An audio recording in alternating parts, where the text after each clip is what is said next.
wake up and their hair sticking up. They ain't wash their face. They ain't brush their teeth. Their clothes wrinkled. They just don't care. As I was studying, the lady said she was getting ready to interview somebody. That came to the job interview with a wife beater on, pants sagging. I want this job. We don't even care how we look anymore.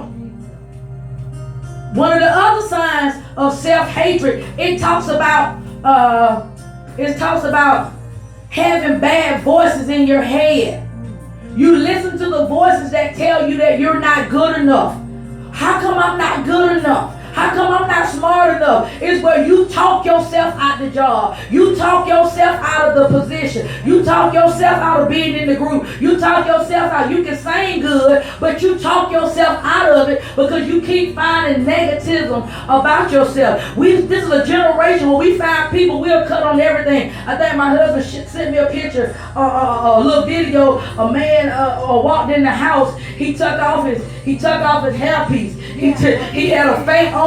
He had a fake chest. He take out his, had some false teeth. Everything in him. See, that's a part of self-hatred because we see this world and it make every woman seem like she got to be a size 6. And so if I ain't a 6, I hate myself. If I don't have long hair, my hair's short, I feel like I'm not good enough. Or I'm not light-skinned like them. I'm not pretty like them. What we have now, we hate ourselves because we don't look like the status quo. That's right. That's good, Apostle.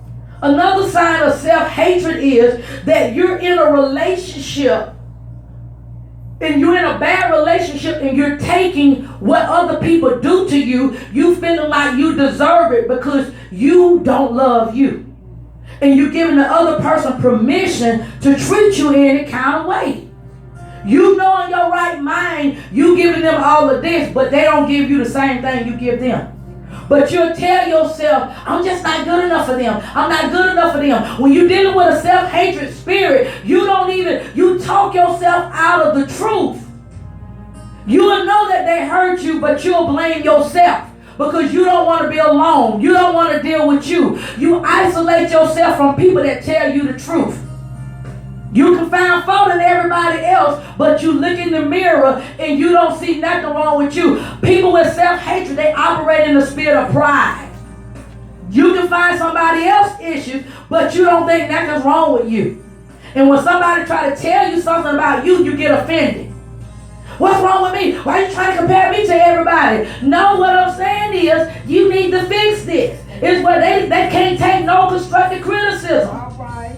They don't even want to talk to nobody. Can I tell you, if you're going to be healed, you got to understand sometimes we've been so sick. We come from sick families because if mom and daddy dealt with depression, guess what? You deal with depression. And if somebody tell you you don't have to be like that, you'll get offended with that person.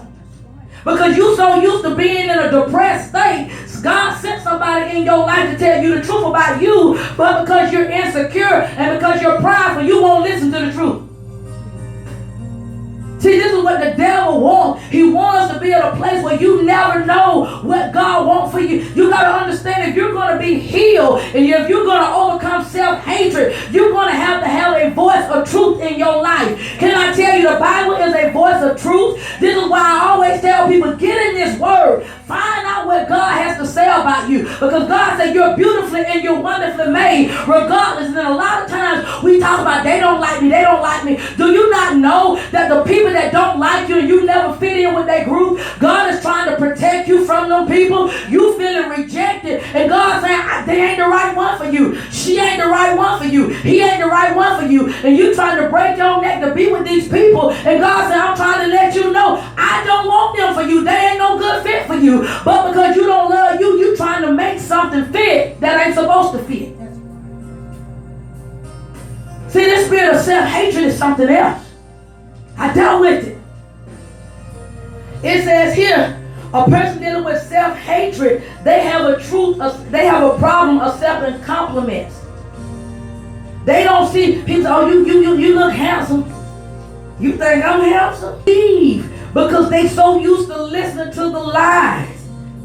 Another point say they put an extra effort to fit in. You know you don't fit in with these people. These people lie, they steal, and they cheat. But because you want to be accepted, you trying to fit in. I can still